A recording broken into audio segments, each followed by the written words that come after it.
Wanita hari ini. Wanita hari ini bijak mengatur, mengurus mata wataknya. Usahawati, ibu, istri, permaisuri. Wanita hari ini di zaman modern masih kekalkan adatnya. Dihormati, disayangi, disanjungi. Wanita hari ini. Assalamualaikum, apa khabar anda semua penonton Wanita hari ini? Salam penuh inspirasi diucapkan kepada anda semua. Dia dah keluar, baru nak panggil. Kami tampil sedikit berbeza untuk menceriakan hari Isnin tengah hari anda jam 12 tengah hari ini. Dan terus bersama kami, saya Farin Ahmad dan Fiza Sabjahat. InsyaAllah kami berdua akan menemani anda sepanjang 1 jam ini. Kalau daripada pagi tadi Fahrin, ada banyak pengisian daripada TV3 yang telah pun anda saksikan. Apa kata tengah hari ini anda luangkan sedikit masa anda bersama dengan kami berdua. Dan seperti biasa kita nak kongsikan kepada anda penonton-penonton untuk sama-sama kita ingatkan diri kita yang mana sehingga petang semalam kes positif COVID yang telah pun dilaporkan, iaitu baik, kalau kita lihat kes sembuh adalah 11,326 dan jumlah kes sembuh adalah juga pada tahap tertinggi dan kes baru positif adalah 17,150. Kalau kita lihat di poster ini kan, dia bukan ada sekadar sebarang warna. Warna merah itu menunjukkan jumlah kes kematian baharu sebanyak 160 kes. Takziah kita ucapkan kepada mereka yang kehilangan keluarga akibat wabak COVID-19 ini. Dan kita juga nak kongsikan kepada anda penonton, kalau anda lihat di bawah itu program imunisasi COVID kebangsaan, iaitu sebanyak 20,533,660 dos pertama dan dos kedua telah diberikan. Dan tahniah diucapkan kepada anda yang telah pun mendaftar dan juga yang masih lagi menantikan tarikh anda. Dan sebenarnya beberapa hari ini ada juga program walk-in. Tapi anda kena tahu dari umur berapa dan di mana sebenarnya ada program tersebut dijalankan. Dan di situlah betapa pentingnya anda sentiasa mengemas kini bukan saja aplikasi MySejahtera tetapi juga informasi yang anda dapatkan dari sehari ke sehari dan pastikan ianya didapatkan dari sumber yang boleh dipercayai dan juga sumber yang sah. Okey, kita nak kongsikan dari 2 hingga 4 Ogos, vaksinasi secara walk-in di pusat pemberian vaksin PPV untuk warga negara berusia 40 tahun ke atas ataupun golongan komorbid. Daripada 5 hingga 22 Ogos ini pula untuk mereka yang berusia 18 tahun ke atas. Dan juga 9 hingga 11 Ogos 40 tahun ke atas atau golongan komorbid dan 12 hingga 22 Ogos adalah untuk 18 tahun ke atas. Kenapa kami katakan anda perlu tahu dan pentingnya kita untuk mengelakkan kesesakan di pusat pemberian vaksin ini dan juga sentiasa pastikan keadaan terkawal di sana. Ya, dan kami juga nak kongsikan kepada anda berikut adalah antara lokasi-lokasi pusat pemberian vaksin secara walk-in. Okey, kita dah cakap tentang COVID dan kalau kita lihat kan beberapa hari ini memang seronok ataupun kita lihat di media sosial ramai orang yang berkongsi tentang Sukan Olimpik. Benar. Okey, dan kita juga sebenarnya di Wanita hari ini tidak ketinggalan untuk mengucapkan tahniah dan juga berjaya menaih pingat gangsa kepada pasangan bergu badminton negara kita iaitu Aaron Chia dan juga Soh Woo Yik. Tahniah kita ucapkan kepada Aaron Chia dan juga Soh Woo Yik yang membawa pingat pertama untuk Malaysia. Saya kira kan kalau cakap tentang sukan ni sememangnya ia banyak menyatukan kita. Kalau musim badminton ramailah orang yang akan beli raket badminton, main dengan anak-anak dan keluarga dan sebagainya kan. Jadi inilah kita lihat bagaimana sukan ini dapat menyatukan kita semua. Punya semangatlah Farin kalau kita tengok di media sosial tu, di Twitter, di Facebook, macam-macam yang orang kongsikan. Betul. Serba sedikit saya juga cukup rasa gembira dan juga bangga kerana ini serba sedikit mengurangkan ketegangan dan keresahan kita di kala pandemik COVID-19. Kita berkongsi, bersatu, bersama-sama untuk sesuatu yang orang kata semangat nasionalisme, semangat patriotisme negara kita. Ya, okey. Kalau cakap tentang sukan Olimpik ini ada banyak jenis sukan. Antara sukan yang awak minat apa dia Farin? Saya antara saya minat kalau dulu hoki, dan kemudian Tak tahu, saya dah lama juga mengikuti antaranya sukan terjun. Oh, sukan terjun ya. Okey, kita nak kongsikan juga ini semalam yang juga saya kira tular di media sosial. Walaupun terlepas pingat tetapi sikap profesionalisme, senyuman, credibility individu ini tak dapat disangkal lagi. Kita nak kongsikan yang mana semalam Davita menamatkan 5 terjunan dengan kutipan mata 326.15. Hanya ketinggalan sebanyak 17.6 mata di belakang pemenang pingat gangsa dari Amerika Syarikat iaitu Krista Palmer. Tapi ada tapi lagi. Tapi senyuman manis Davita ini saya kira berjaya orang kata memenangi hati rata-rata penduduk di dunia. Bukan saja di Malaysia tetapi di dunia kerana aura positif beliau sentiasa tersenyum dan lebih-lebih lagi juga tahniah kepada beliau tempat keempat di usia semuda itu. 22 tahun. Bayangkanlah beliau sekurang-kurangnya insya-Allah boleh mara ke Olimpik untuk 2 lagi Olimpik akan datang dan menjadi potensi pingat untuk negara insya-Allah. InsyaAllah Olimpik 2024. Okey, dan sebenarnya kan kita juga nak ucapkan terima kasih kepada kawan kita yang berjaya mendapatkan sesuatu daripada Davita nak kita kongsikan di wanita hari ini. Jadi sama-sama kita saksikan Davita dari Tokyo. Silakan. Okey, saya nak ucapkan terima kasih kepada penonton wanita hari ini dan kepada penyokong Malaysia. Saya amat berterima kasih kerana doa anda dan support anda dan hati-hati. Saya sangat terharu. Terima kasih banyak-banyak. Terima kasih. Tahniah juga kita ucapkan kepada Davita kerana telah pun berusaha sebaik mungkin. Dan saya kira bukan kita je yang seronok. Kru-kru produksi teknikal pun seronok juga. Saya dengar dia queue sampai gembira dapat ucapan daripada Davita tadi. Terima kasih Davita kerana meluangkan sikit masa untuk bersama kami di wanita hari ini. Pagi-pagi tadi kami berhubunglah. Alhamdulillah. Terima kasih Farin. Okey, kalau kita cakap tentang sukan tadi kan, yang saya katakan yang mana sukan ini banyak menyatukan kita. Kalau kita lihat di TikTok pula Farin, ramai pula orang yang buat macam-macam sebenarnya idea nak jadi pengulas sukan, nak menjadi salah seorang atlet dan sebagainya, macam-macam parodi yang dilakukan. Nah, ni anda tak nampak saya di sebalik pelitup muka ni dah tersenyum kerana anda perlu bersama kami menyaksikan perkongsian kami ni kerana saya tengok bukan setakat itu saja tetapi pelbagai sukan baru pun ada Fiza. Ya, antaranya masukkan air dalam botol. Okey, kita saksikan demam Olimpik dari VT TikTok ini. Silakan. Baik, kita akan ke acara seterusnya yang melibatkan kontingen Malaysia dan merupakan perlawanan akhir isi air dalam botol lelaki. Okey, kita akan ke sana dengan rakan setugas. Baik, terima kasih rakan di studio. Hari ini kita akan memberi tumpuan perlawanan akhir isi air dalam botol perebutan emas antara Malaysia dan Antartika. Nampaknya Hari Ali telah memasukkan air ke dalam botol dengan laju sekali. Mampukah dia mendapat masa kurang daripada 23 saat? Mampukah dia membawa pulang emas pada hari ini?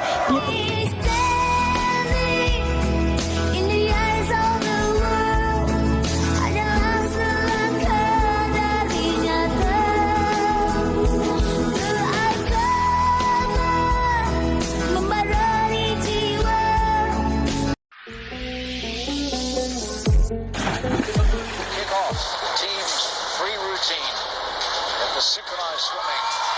Oh, fantastic elevation. Kedua dengan 140 kg.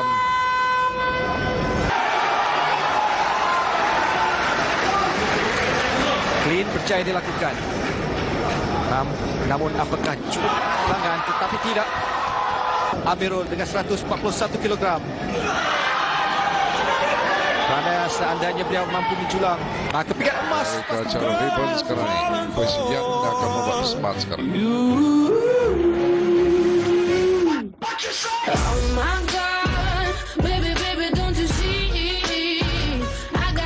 Semakin menarik ditunjukkan oleh Jones.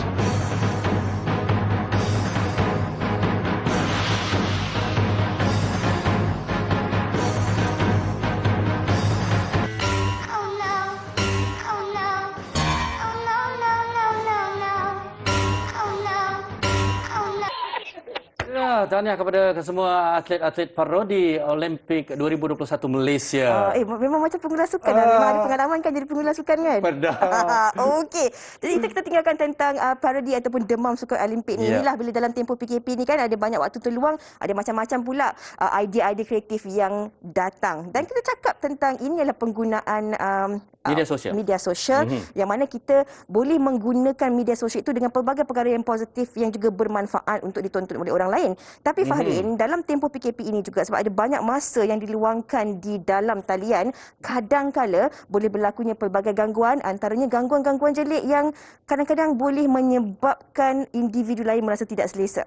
Baik, hari ini topik kita adalah gangguan jelik dalam talian. Sebenarnya saya nak menarik perhatian semua. Kadang-kadang kita semua tidak terlepas daripada penggunaan alam cyber ataupun penggunaan medium di atas talian. Tetapi ada kalanya kita tidak pasti, kita tidak tahu apa yang kita lakukan mungkin menjadi satu kesalahan. Dan sebagai pengguna juga ataupun mungkin mangsa gangguan jelik ini, mereka tidak tahu apakah hak mereka dan apa yang harus mereka lakukan. Betul, dan kalau kita cakap tentang gangguan jelik ini, ia bukan saja tertakluk kepada golongan dewasa, tetapi kanak-kanak dan remaja juga tidak terkecuali daripada terkena gangguan ini. Ini nak kita kongsikan bersama dengan anda penonton-penonton wanita hari ini yang bersama dengan kami dalam talian di Facebook dan juga di kaca TV ketika ini. Apa kata anda terus menonton kami, dan kalaulah ada sebarang komen, perkongsian, pertanyaan yang ingin anda kongsikan bersama kami, terus tanyakan di laman sesawang Facebook dan juga Instagram kami. Iaitu Wanita Hari Ini TV3 dan juga WHI TV3. Kita berehat hanya seketika, kembali lagi selepas ini, jangan ke mana-mana. Tunggu tahu. Wanita hari ini. Wanita hari ini. Hampir separuh pengguna media sosial di negara ini berdepan dengan pelbagai jenis gangguan dalam talian. Buli cyber, gangguan seksual dan penipuan merupakan antara gangguan era digital yang semakin membimbangkan. Gangguan jelik ini bukan sahaja berlaku kepada golongan wanita, malah kaum lelaki dan juga kanak-kanak turut menjadi mangsa. Tempoh Perintah Kawalan Pergerakan PKP ini telah membuatkan lebih banyak masa dihabiskan melayari laman sesawang dan segalanya hanya di hujung jari. Tiada pantauan, sudah tepu duduk di rumah atau terlalu taksub dengan aktiviti di media sosial telah mengundang kepada perlakuan yang tidak bermoral itu. Ini terbukti apabila sepanjang Januari lalu, sebanyak 24 aduan diterima Pertubuhan Pemerkasaan Keluarga FAME. 12 daripada kes yang dilaporkan kepada pihaknya adalah berbentuk gangguan fizikal, manakala baki 12 kes lagi secara dalam talian. Adab dan tata susila sudah hilang entah ke mana. Apakah langkah yang perlu dilakukan bagi mengelak menjadi mangsa gangguan jelik dalam talian? Kalau kita lihat sekarang, ramai orang yang duduk dekat rumah. Jadi mereka mengisi masa lapang mereka menggunakan media sosial seperti IG, Facebook, Twitter dan sebagainya untuk menghilangkan stres dan juga mengisi masa lapang mereka dengan melakukan perkara yang tidak bertanggungjawab. Semenjak PKP ni, mereka masih lagi melakukan gangguan seksual seperti melakukannya di media sosial, sebagai contohnya di Instagram ataupun live Facebook. Jadi perkara seperti itu tidak patutlah dilakukan. Terima kasih laporan yang disediakan oleh wartawan kami Syifa yang cukup untuk membuka penjelasan tentang apakah yang bakal kita bincangkan, di mana kalau mungkin anda kurang pasti lagi apa itu jelik, sesuatu yang kurang menyenangkan ataupun mungkin memualkan. Ya. Saya nak kongsikan juga sesuatu kepada Farin dan juga penonton-penonton kita. Ini antara kajian yang dilakukan pada tahun 2020 menurut perunding pakar psikiatri Hospital Pakar Regency, Dr. Albert Lee Mohua memberitahu hasil tinjauan Internet Suruhanjaya Komunikasi dan Multimedia Malaysia MCMC pada tahun 2020 mendapati sebanyak 88.7% rakyat Malaysia adalah pengguna internet. Kalau kita cakap tentang pengguna internet ini dan juga topik kita pada hari ini, gangguan jelik dalam talian, bermaksud ada potensi boleh berlakunya gangguan dalam talian ini yang tinggi kerana kita juga mempunyai pengguna internet yang tinggi. Ini yang kita nak kongsikan kepada anda penonton. Bagaimana kita nak faham apakah yang dimaksudkan sebagai gangguan jelik itu dan apakah faktor-faktor yang menyebabkan ia semakin meningkat hari ini. Kita bersama dengan yang telah pun terhubung dalam talian ketika ini. Kita bersama dengan Lieutenant Colonel Mustafa Ahmad, Bersara, Naib Presiden Kanan Bahagian Outreach dan juga Pembangunan Kapasiti Cyber Security Malaysia. Assalamualaikum, apa khabar, Kena? Waalaikumsalam warahmatullahi wabarakatuh. Dan Aha. saya begitu teruja pada pagi ini dan akan berucap terima kasih kepada wanita hari ini kerana menjemput kami untuk berkongsi maklumat mengenai isu ni lah. Jadi memang satu perkara yang memang, dan juga saya teruja sebab saya ni rasa macam selebriti sikit ni. Bersama para artis. Seronok ya? Kita kena kongsikan ni fakta ni, kena. Okey. Ya. Baik, dan bersama-sama kita juga yang mempunyai pengalaman beliau tersendiri yang bakal dikongsikan bersama dengan kita, Datin Alvina Muhammad. Apa khabar Datin? Assalamualaikum, khabar baik, Alhamdulillah. Waalaikumsalam. Okey, kita juga akan bersama dengan seorang lagi tetamu sebentar lagi. Tapi sebelum tu apa kata kita buka tirai perbincangan kita ini bersama dengan Kenal. Kadang-kadang Kenal, kalau kita cakap tentang gangguan ni, orang akan lebih banyak memberi fokus terhadap gangguan secara fizikal. Ya. Tapi hakikatnya hari ini kita berhadapan dengan laman sosial setiap hari. Apatah lagi dalam tempoh PKP ini, segala-galanya kita gunakan dalam talian. Kita berborak dengan Kenal sekarang pun dalam talian. Betul tak? Betul. Okey, Betul. jadi apa yang penonton boleh faham tentang gangguan jelit dalam talian ini dan apakah juga antara faktor-faktor yang membuatkan ia semakin meningkat saban hari? Baik, Cik Fiza dan juga penonton-penonton TV3 wanita hari ini. Gangguan jelik ni adalah merupakan satu gangguan yang berbahaya, merangkumi kandungan seperti pornografi, vandalism, berunsur jenayah, bersifat perkauman dan bahan kandungan yang sumbang, lucah dan maklumat palsu dan sebagainya. Dan gangguan dalam talian ini dilakukan secara berterusan. Ini masalahnya. Dia secara berterusan melalui medium teknologi lah, as you know, seperti internet, serta sosial media menggunakan peranti elektronik dan digital. Jadi dalam hal ini kita boleh kaitkan penggunaan guna laman media seperti Facebook, Twitter, Instagram, khidmat pesan ringkas, MMS dan selainnya sebagai perantara yang menyebarkan kandungan yang mengandungi elemen mengancam, bersifat mengganggu, punya niat untuk mengacau, mendera dan sebagainya. Tapi bukanlah maksud di sini bahawa kita anti teknologi. Bukan. Kita sepatutnya mengembrace teknologi. Jadi masalahnya manusia dunia. Dalam cyber security ada 3. Manusia, proses dan teknologi. Proses teknologi tak ada masalah. Tapi masalah manusia ni the weakest link kalau dalam bahasa Inggerisnya. Jadi di sinilah kita lihat bahawa apabila seorang tu diganggu, dia akan berasa takut, malu, terancam, terseksa lah. Itu depressed, terhina, direndahkan. Dan antara yang kami lihat lah, antara kita yang literature yang kami lalui, antara penyebab ni ialah memang satu, dia ada PhD, PL hasad dengki. Yang keduanya cemburu. Ketiganya tidak puas hati, marah, nak mengugut, nak menjatuhkan maruah orang dan malah ada yang melakukan secara yang masalahnya suka-suka. Ini yang kita katakan bahawa gejala gangguan jelik ni perlulah kita hindar dan perlu kita memahami keadaannya. Kalau tak bersebab sekalipun sekurang-kurangnya ada masalah mental saya rasa Kenal Betul. Okey. Ya. Memetik sedikit daripada Seksyen 223 Akta Komunikasi dan Multimedia 1998 tertulis penyalahgunaan kemudahan atau perkhidmatan jaringan, sebarang komen, permintaan atau mana-mana komunikasi yang berbau lucah, kurang sopan, tidak benar, mengganggu atau menyinggung perasaan dengan niat untuk menyerang peribadi, menyalahguna, mengugut dan menyakitkan orang lain adalah satu jenayah. Dengar tu, satu jenayah kalau komen-komen tak senonoh, tak sepatutnya, boleh kita laporkan. Okey, tapi tak apa, Betul. itu kita nak tanya kepada Kenal sebentar lagi. Kita nak bersama dengan Datin Alvina juga. Kalau kita tengok baru-baru itulah kan Fahrin tentang Datin Alvina ni. Okey, dan kalau kita lihat mungkin boleh diperjelaskan oleh Datin sendiri, tapi kabarnya di kala sesi live di atas talian kemudian ada sesuatu yang jelik telah berlaku, Datin. Kongsikan. Menjelmakan dirinya. Tiba-tiba pula tu. Betul, benda ni berlaku semasa saya dengan rakan-rakan buat live bersama 4 orang lah rakan saya. Jadi bila live tu tiba-tiba line kami terkeluar tiba-tiba kan. And bila kita masuk balik semula, okay, and one of kita orang friend yang komen tu adalah betul-betul kawan kita orang. Memang account dia bukan fake account ke apa. Dan kita invite dia untuk masuk dalam live, rupanya itu bukan dia. Itu adalah individu yang hack. Yes, betul. Okay. Dia hack and then first sebab kita live kan, line kita ada stuck, ada tak ni. Jadi bila kita terus jalan cak ingat kawan macam hi Wani, tiba-tiba keluarnya benda yang tak sepatutnya. Itu untuk secara live. Dan bila post benda tu untuk nak bagi awareness dekat orang supaya berhati-hati selepas ni untuk nak buat live kan. Sebab rupanya bila post ramai yang DM and beritahu yang mereka pun pernah kena. Cuma sebenarnya benda ni dah berlaku pada ramai orang. Cuma diorang tak post ke, diorang rasa macam okay just hack macam tu je. Tapi sebab Al dah kena sebanyak 2 kali. Dah keluar masuk kena lagi, keluar masuk kena lagi. Rupanya individu yang hack tu adalah orang yang sama.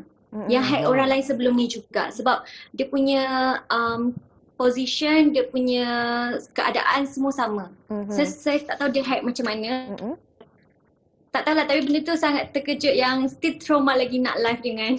Tapi kan Atin, saya ada soalan tau. Untuk mereka yang orang kata sakit mental, dia tak tunjuk pula diri dia, muka dia semua. Gelak kena.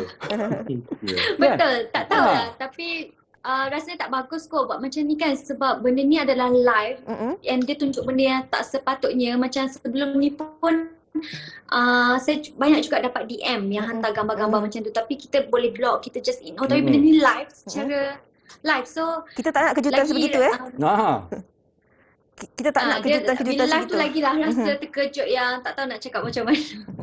Kalau kita cakap tentang perkara ini, Fahrin, saya kira golongan selebriti antara yang lebih mudah terdedah kepada gangguan-gangguan jelik sebegini, itu pengalaman daripada Datin Elvina ketika live. Tetapi baru-baru ini juga kalau melalui pembacaan, mungkin ada yang dah tahu tentang situasi ataupun kisah yang berlaku kepada Yana Samsudin. Laporan polis telah pun dilakukan. Yana Samsudin dalam talian bersama dengan kita. Apa khabar, Yana? Yana boleh unmute? Okey, masih lagi belum kedengaran suaranya. Yana tolong unmute dekat PC tu. Okey, tak apa. Kalau kita nak berkongsi sikit kisah mengenai Yana ni sebelum kita menantikan teknikal ataupun suaranya tu. Okey. Sebenarnya apa yang berlaku adalah Yana suka main game dalam live stream dan sebagainya. Kemudian mereka boleh berhubung dan ada salah satu daripada streamer tersebut telah mengeluarkan kata-kata berbaur lucah yang bukan terarah kepada Yana. Tapi Yana dapat tahu ia ditujukan kepada seorang remaja sebenarnya. Dan beliau sendiri telah mengambil inisiatif dan tindakan kerana tidak berpuas hati dengan perbuatan jelik itu, membuat laporan polis. Kepada polis. Okey, sementara kita tunggu pengalaman Yana, Kena mungkin boleh kongsikan juga Kena. Kalau kita lihat ada mereka yang terlibat ataupun diganggu dengan gangguan jelik ni, apa sebenarnya tindakan yang kita boleh lakukan? Sebab kadang-kadang kita lihat melalui pembacaan ada kadang-kadang gangguan-gangguan ini adalah merupakan gangguan daripada orang yang kita kenal. Contohnya pasangan, bekas pasangan yang menghantar gambar-gambar yang dikongsikan bersama pasangan ketika itu dan sebagainya. Jadi apa perkara ini yang boleh kita kongsikan? Baik, itu yang kalau kata Cik Fiza kata tadi, itu adalah revenge porn kata. Jadi apabila dua pasangan bercinta di alam maya, mereka bertukar-tukar gambar. Jadi apabila telah berlaku break up ke apa-apa, mulalah dia katakan mula-mula dendam. Walaupun tindakan-tindakan yang patut dilakukan ialah yang pertama sekali lapor insiden tersebut kepada pihak penguasa, Polis Raja Malaysia. Dan satu lagi saya nak beritahu penonton-penonton supaya menangkap layar ataupun screenshot bagi mesej atau bentuk gangguan diterima. Tidak lupa bagi akaun yang digunakan untuk melaksanakan gangguan tersebut. Jadi boleh dapat tu, dan lakukan tetapan privasi terhadap akaun media sosial anda. Kita ada kan macam Facebook, macam apa tu, ada 3 titik kat atas tu. Setting tu, itu penting. Setting tu buatkan anda privasi ke apa-apa. Jadi itu kita kena tengok dahulu. Jadi ini selalunya kalau kita tidak melakukannya, mungkin kita mendedahkan kita kepada perkara tersebut. Dan yang terakhir sekali adalah password. Janganlah kita guna password tu, orang kata password yang mudah. Ini selalu orang buat ABC 1, 2, 3 dan password ni juga kita gunakan untuk semua akaun. Tak boleh? Bank account, tak boleh. Itu orang kata. Dan bila kita kadang-kadang Malaysia ni orang-orangnya naif ataupun selalu trusting. Dia kadang-kadang dia boleh bagi password pada orang lain, bagi ni, dan inilah punca-puncanya orang boleh menggodam perkara tersebut. Dan boleh juga orang kata, dan bila juga berkongsi dan maklumat kepada orang yang kita percayai saja. Tapi macam Elvina dan juga Yana, you are a public figure. Tapi perkara-perkara ni kena ambil maklum. Tentukan setting dan juga jangan orang kata terlalu mempercayai sesiapa pun. Dan tentu kalau buat IG live apa ke, tentu ada seorang technical yang yang boleh kata filtering ke dan menentukan siapa kan. Dia sebab banyak platform-platform ada lobby sebelum memasukkan, tentukan orang ni, kita tengok dulu, test dulu siapa dia, dan barulah kita masukkan dalam live tersebut. Alamak, saya ada satu masalah. Tadi penerbit saya pun ingatkan saya. Sebab kadang-kadang kita menggunakan media sosial ni untuk kerja. Jadi bila kita tak ada di pejabat, saya kongsikan password tu bersama dengan beberapa individu untuk digunakan. Nanti kongsikan dengan saya. Kita kena tukar. Okey, kita nak berbalik kepada Yana yang telah berada dalam talian ketika ini. Yana, mungkin Yana boleh terus kongsikan pengalaman Yana sendiri? Allah. Unmute semula Yana. Hello. Okey. Silakan, comel je. Harapnya tak ada orang godam sistem saya lah. Dia tutup mic saya. Cuba ganggu kita punya live ni. Itulah. Dia tadi dah okey dah. Okey. So, dalam situasi saya, saya tak lalui sendiri. Okey. Tetapi saya melihat. Okey, saya sebagai masyarakat, saya lakukan satu, orang kata,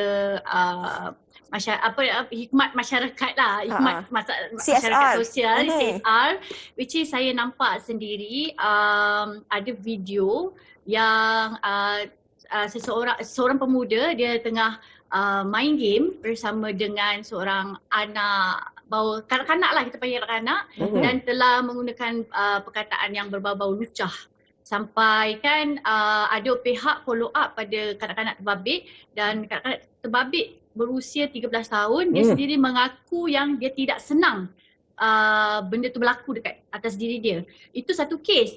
Dan pemuda yang sama telah buat beberapa juga streaming secara langsung. Diorang telah pun, beliau ni bersama rakan-rakan dia sudah pun ada banyak konten yang diorang buat, tapi mengenai sexual harassment. Tak kisahlah kanak-kanak ke, dewasa ke, tapi yang saya report tu atas kanak-kanak lah. Memang saya nampak. So saya masa tengok tu, saya rasa macam panas pula kan, macam tu lah. Jadi saya macam, apa saya nak buat? Saya pun jadi, saya tahu. Saya boleh ke saya buat report? Saya sendiri tanya, tapi saya tanya dengan kawan saya, lawyer, saya cakap, boleh ke saya buat? Dia kata, yes Yana, you buat benda yang betul. Saya cakap, okey lah, saya buat lah.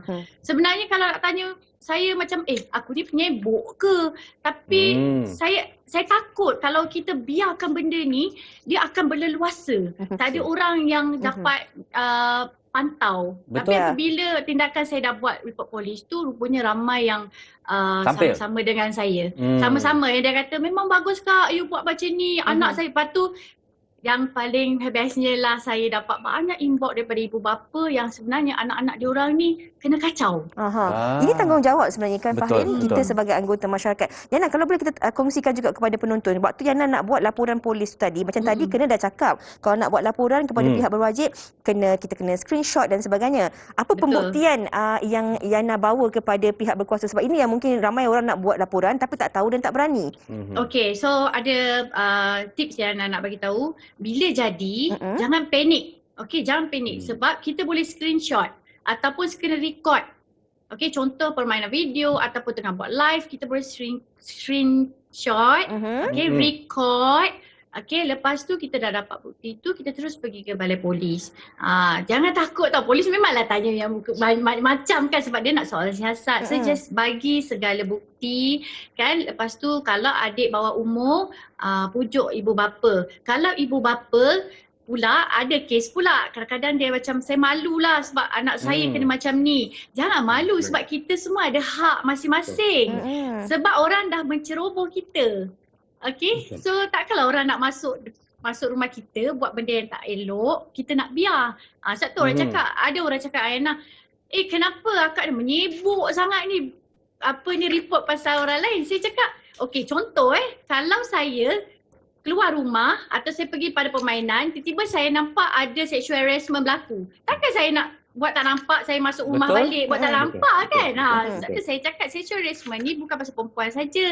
Laki, kanak-kanak lelaki pun boleh, orang lelaki pun boleh kan, dekat pada permainan pun boleh, depan rumah pun boleh, dalam talian pun boleh. Jadi jangan takut.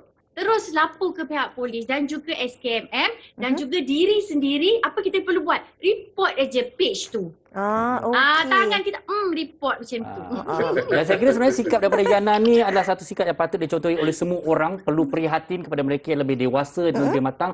Dan kepada para ibu bapa tu, ini sebenarnya adalah satu bentuk perlindungan sebenarnya kepada betul. anak-anak. Tapi saya kira ibu bapa juga harus memainkan peranan penting dalam pemantauan. Benar. Sebab hari ini anak kita memang banyak menghabiskan masa di depan komputer.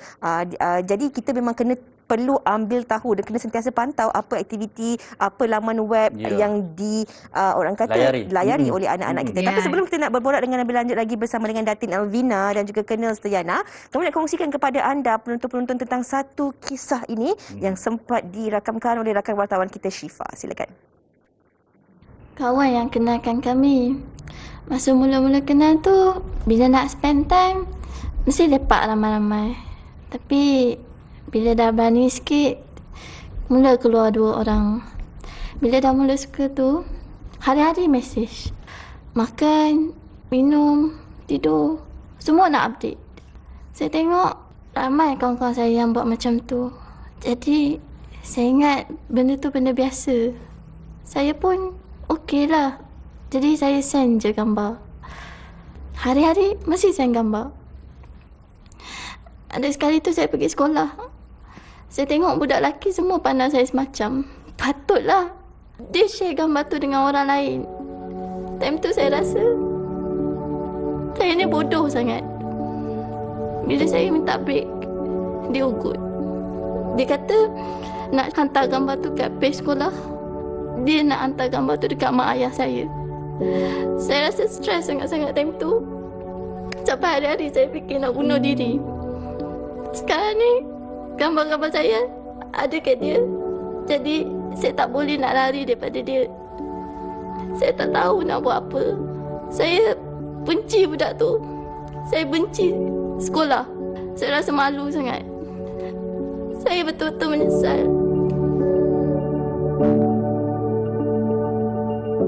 Kisah benar yang dilaporkan, yang mana kadang-kala disebabkan oleh kesilapan kita sendiri kerana terlalu mempercayai individu lain, kita berkongsi gambar-gambar yang tak sepatutnya. Apabila berlaku sesuatu perkara, ia boleh menyebabkan masalah yang besar kepada diri sendiri, menyebabkan tekanan dan pelbagai lagi implikasi yang negatif. Ini kita nak tanyakan kepada Colonel sebentar lagi. Tapi Farid nak tanya sesuatu kepada Datin kan? Okey, setelah kita berbincang secara ringkas daripada awal sehingga ke sekarang, okey, Datin sendiri dah melalui keadaan itu. Kita dah mendengar perbincangan ini. Apa yang Datin dapat belajar ataupun teladan yang diambil daripada perkara yang telah terjadi tempoh hari? Mungkin lepas ni lebih berjaga-jaga ataupun ada SOP sebelum membuat live? Okey, saya masih tak berani lagi nak invite orang untuk nak live bersama, even kawan saya, sebab yang account tu adalah account kawan sendiri. Jadi saya nak buat report polis pun macam mana nak buat report polis ni, sebab kita tak ada account orang yang hack tu, sebab dia guna account kawan kita kan. Jadi nasihat saya pada orang ramai supaya lebih berhati-hati. Lagi-lagi sekarang ni musim PKP, semua orang duduk rumah, semua orang menggunakan social media untuk connection dengan kawan, dengan siapa saja kan. So time tu lah diorang nak hack. Live lebih daripada seorang, diorang akan masuk untuk hack. So sesiapa yang nak live, macam nak live berdua, bertiga tu berhati-hatilah. Itu nasihat saya. Jadi awak selalu buat live tak, Farin? Saya jarang, tapi lepas ni saya rasa saya kena berhati-hati. Okey. Sebab orang lelaki juga tidak terkecuali daripada boleh terkena gangguan jelik. Farin pun ada pengalaman Farin. Itu kalau sempat kita kongsikan nanti. InsyaAllah. Mungkin kita nak tanya juga kepada Colonel. Kalau kita cakap tentang privacy ini, orang luar cuba untuk menceroboh hak privasi kita di media sosial. Dan kadang-kadang mangsa ini, kerana kita terlalu percayakan individu-individu tertentu, banyak yang kita kongsikan. Apabila kita telah diperlakukan sebegitu, diganggu dan sebagainya, apakah tindakan selain daripada buat laporan polis, adakah kita boleh juga sebenarnya mengeluarkan semula gambar-gambar yang telah pun dimuat naik dalam social media tersebut? Ini yang kata salah satu perkara yang kita kena berhati-hati. Whatever that you upload will stay on the internet forever. Ini yang masalah-masalah yang kita kalau masalah ni bila sebelum dia viralkan, sebelum dia ni, jadi itulah kalau kita kena fikirkan bahawa sebelum kita muat naikkan sesuatu, kita kena fikir betul-betul. Terutamanya gambar-gambar. Dan saya sebagai seorang teknologis tak patutnya bercakap ni, tapi walaupun saya ingin mengingatkan kepada penonton-penonton, terutamanya di Facebook, kita selalu memuat naikkan gambar kita sepenuh daripada hujung, daripada penuh, gambar penuh, dan juga gambar-gambar yang kita, jadi kita bukan saya beritahu bahaya, tapi kalau kita percaya kepada alam gaib, kita kena jaga sikit lah. Orang boleh memuatkan gambar-gambar tersebut dan boleh melakukan berbagai-bagai benda. Jadi kita kena ingat bahawa ini adalah satu perkara yang kata to be careful, sebagai orang kata rule of thumb lah. Jadi ini yang kita kena berhati-hati, dan juga kita yang penting di sini memang it's almost impossible lah kalau kita nak mengambil balik gambar-gambar dia. Apa yang kita boleh buat, sesiapa yang mengganggu kita tu tentukan bahawa dia akan menjawab whatever dia telah lakukan.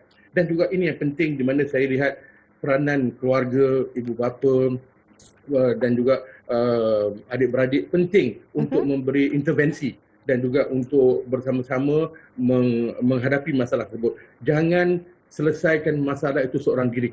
Ini yang akan menyebabkan perkara ini yang banyak berlaku, love scam, orang memeras ugut duit, memeras yang makau scam dan scam-scam yang lain-lain lah. Mana mereka melakukan perkara tersebut, dia lihat ciri-ciri atau karakteristik seseorang tersebut. Seorang tu selalunya ialah kesunian dan juga tidak mempunyai banyak selalu, dan juga dia selalu inward, malu. Ini yang bila kita deal dengan social media ni, perkataan yang kata jangan kita ada rasa malu untuk kita melaporkan. Jangan kita ada rasa takut, tidak apa. Ini itu penting kekeluargaan kita. Kita kena menceritakan. Dan di sinilah kita kata bahawa ibu bapa main peranan daripada sekarang ibu bapa alam cyber ni berbeza pada waktu ni. Mereka saya ada 5 ciri, iaitu mereka proaktif, iaitu sentiasa bersama-sama dengan anak-anak mereka. Keduanya mereka mendidik dan di-educate apa yang baik, apa yang tak baik, dan juga mereka mesti mengawal selia. Dia mesti follow tetapi jangan stop, jangan hendak. Dan juga dia mesti memimpin mereka ni. Jadi di sinilah kata alam cyber ni ibu bapa kena go beyond macam ibu bapa dulu lah. Jadi saya di kawasan bandar ni, alhamdulillah kita lihat bahawa banyak ibu bapa celik cyber. Tapi kita banyak lagi perkara yang kita lakukan untuk kadang-kadang ibu bapa di luar bandar. Dan jangan ingat kalau kata anak kita membawa komputer riba, dia punya tambah pula sekarang ni kerajaan telah memberikan 150,000 gadget-gadget paling penting di bawah B40. Sepatutnya ada satu juga panduan untuk beritahu bahawa ini adalah mereka mendedahkan diri mereka pada risiko-risiko yang tertentu. Jadi tentukan bahawa mereka ada panduan penentu dan kita ambil cakna, ambil tahu. Jangan biarkan sahaja. Dan kata, maafkan saya, ada tak sebarang macam firewall ke yang boleh ibu bapa letakkan sebelum anak-anak ni? Ada. There so many filtering yang boleh ada, tapi masalahnya juga whatever filter that you have, whatever firewall that you have, kalau kata kita menjemput orang tu masuk, dan juga seperti kalau kita seorang ni, jadi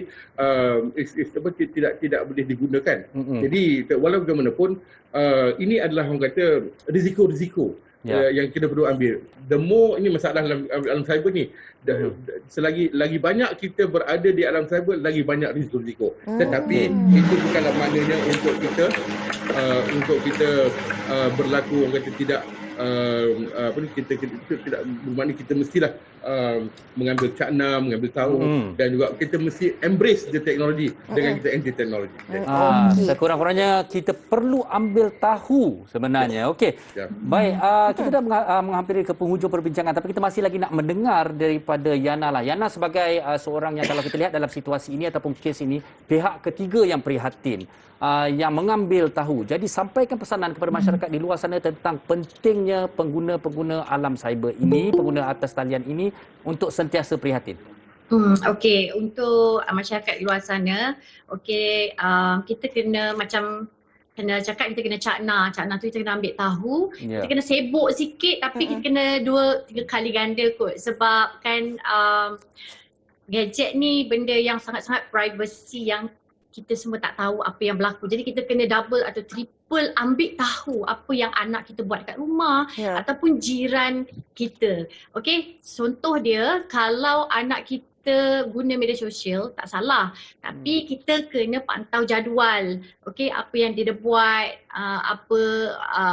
waktu pukul berapa diorang perlu off apa semua. Lepas tu kita sebagai ibu bapa kena tahu ilmu nak gunakan sesuatu barang. Okey, contoh kita beli satu barang, kita ada manual book kan. Kita kena ada top up ilmu. Jadi sama juga kita ada phone, kita kena tahu apa aplikasi yang baik yang boleh kita gunakan, apa juga implikasi je kita boleh gunakan. Okey.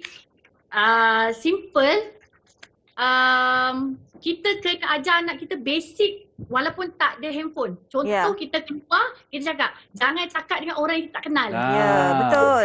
Simple. Jangan jangan terima barang daripada orang yang kita tak kenal. Betul. Okey, macam tu. Kita ajar benda basic tu je. Maknanya Yana, perkara asas dalam dunia di luar kehidupan ini diaplikasikan ke dalam dunia dalam talian. Masih lagi relevan. Masih lagi relevan. Dan juga yang paling penting ialah konten yang korang nak follow tu korang kena tahu. Konten ni okey ke tidak. Even kartun, contohlah saya cakap kartun kat YouTube tu ada juga yang tak betul. Game pun sama. Jadi korang kena pilih betul-betul sebab ada sekatan. Itu je lah. Ini yang kita katakan dari awal tadi, pemantauan tu penting, tanggungjawab itu penting, disiplin itu juga penting. Di penghujung perbincangan kita, mungkin Datin Elvina juga ada sesuatu yang nak disampaikan kepada penonton-penonton kita tentang gangguan jelit dalam talian ini, bagaimana kita sebagai seorang wanita, seorang ibu, seorang ahli masyarakat juga bertanggungjawab terhadap apa yang berlaku ketika ini.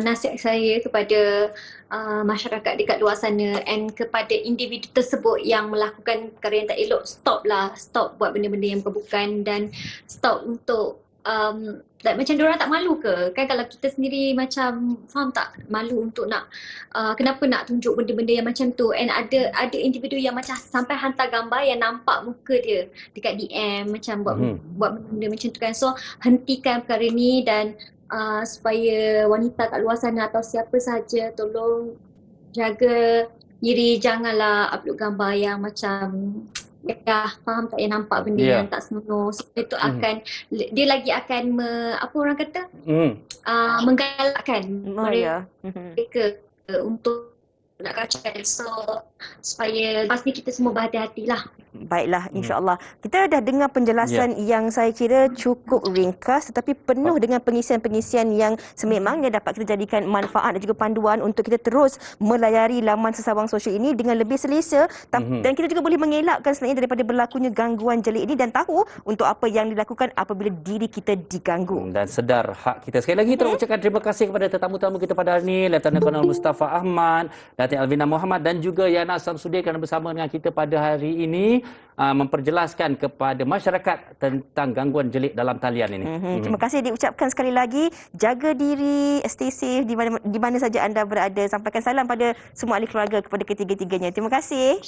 Assalamualaikum semua. Thank you. Waalaikumsalam. Thank you. Okey, kita nak berehat dahulu seketika. Sekembalinya nanti Fahrin, kami nak bawakan anda penonton-penonton bersama dengan seorang lagi penyanyi terkenal ini yang baru saja mengeluarkan single yang terbaru. Kita akan bersama Kai Bahar sebentar saja lagi. Jangan ke mana-mana. Wanita hari ini.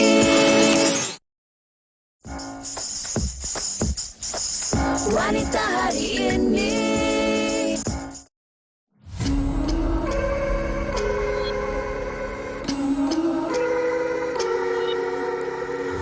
Puaskah hatimu melukakan seorang yang kau cinta? Tanggung duka, tapi ku sembunyikannya. Tangisan diincar, janji yang dimungkiri hingga duka. Di ujungnya masa kau akan tiba. Dalam sengsara kamu kekal, kau di situ. Sentuhanmu sangat berpisah, jauh dari aku. Dalam sengsara aku selamat darimu. Tusuk jiwa tinggalkan sisa, hilang selamanya.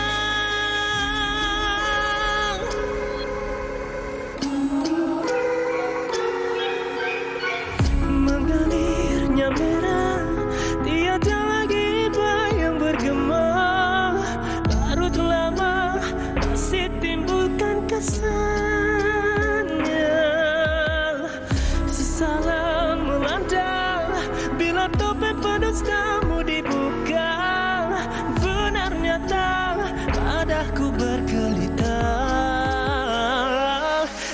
sengsara kamu, kekal kau di situ, sentuhanmu sangat berbisa, jauh dari aku, dalam sengsara aku, selamat darimu, tusuk jiwa tinggalkan sisa, hilang selamanya, timbangan neraca di akhir segala, sehalus misteri. Itu dia Sengsara dari Kai Bahar. Semalam kan Farin, masa kita kongsikan tentang yang mana Kai Bahar akan bersama dengan kita di Wanita Hari ini, banyak betul ramai fans ataupun peminat-peminat Kai Bahar ni yang kongsikan poster tersebut di media sosial. Ramainya pengikut Kai Bahar ni. Apa khabar Kai Bahar? Boleh unmute? Okey, okey. Alhamdulillah. Dah. Alright, okey. Apa khabar? Assalamualaikum. Kesalam. Kai, lagu tu je sengsara saya tak nampak awak tengah sengsara Tak. Alhamdulillah. Okey, tapi yang penting sekarang ni ramai peminat-peminat ternantikan penceritaan ataupun perkongsian mengenai lagu sengsara ni kan. Okey, first kali lagu Sengsara ni ciptaan lirik dan juga komposer oleh Omar K, John G dan juga Firdaus Rahmat. Alright, so lagu Sengsara ni dia merupakan sebuah lagu OST untuk sebuah filem Dendam Penunggu, insya-Allah akan dikeluarkan nanti. Jadi lagu ni memang lagu seram lah, dan ini lagu first saya yang orang kata bergenre seram. Sebelum ni ballad semua kan. Jadi ni lagu ni satu-satunya yang lain sikit lah. Okey, selalu kan Kai, orang cakap kalau nak nyanyikan lagu cinta, kita kena masukkan mood cinta, romantik dan sebagainya. Tapi kalau cakap tentang lagu seram ni, masa nak menyampaikan lagu ni, bagaimana nak dapatkan mood tu? Ada tak rasa seram ke tu? Macam mana nak dapat penghayatan tu? Itulah pasal tu, sebab ni kan first time saya untuk menyanyikan lagu seram ni. Jadi dia macam nak ambil mood seram tu, dia macam mana lah. Dia bila tengok lirik balik, dia bukannya kisah ada hantu semua kan. Dia macam lebih kepada kesengsaraan macam tu lah. Dia nak balas dendam. Kita kan ada feel sengsara tu.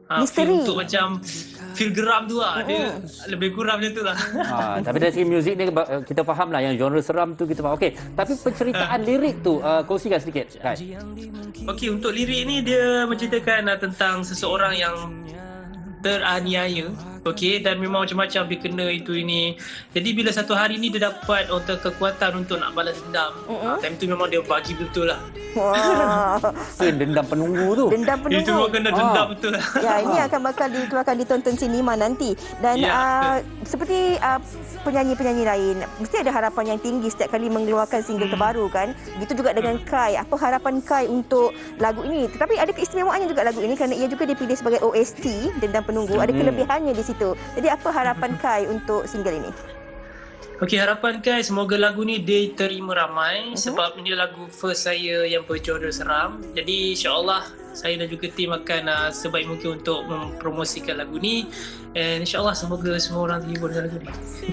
Okey, baik Kai. Jadi kepada para penonton yang ingin terus mengikuti perkembangan Kai, nak melihat bagaimana Kai ke mana-mana ataupun apa juga aktiviti anda, di mana mereka boleh mencapai anda? Okey, boleh saja follow. Boleh saja follow. Di Instagram Kai Bahar 94. Tengok je situ saya macam-macam post kat situ.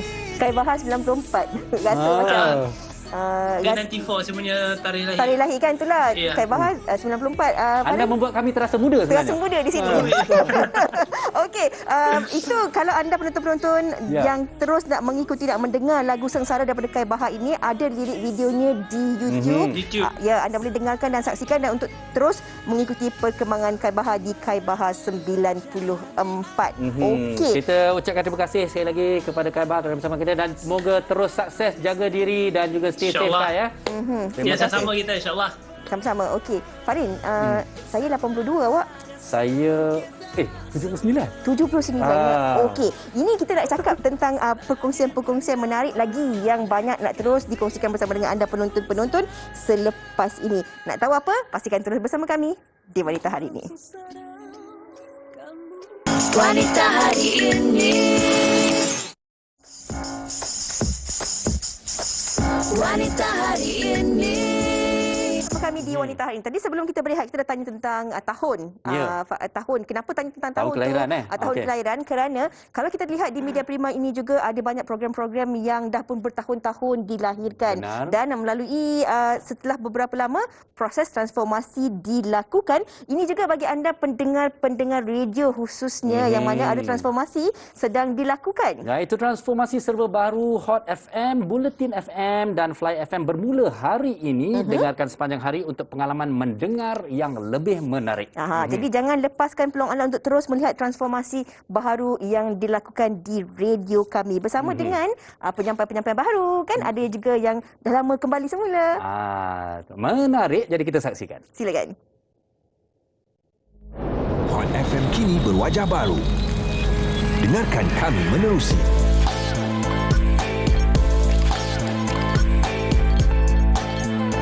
Hot FM, kini lebih muzik yang hangat.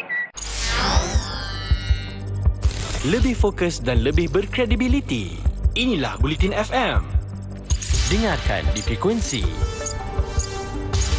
Bulletin FM, info terkini dan muzik sepanjang zaman.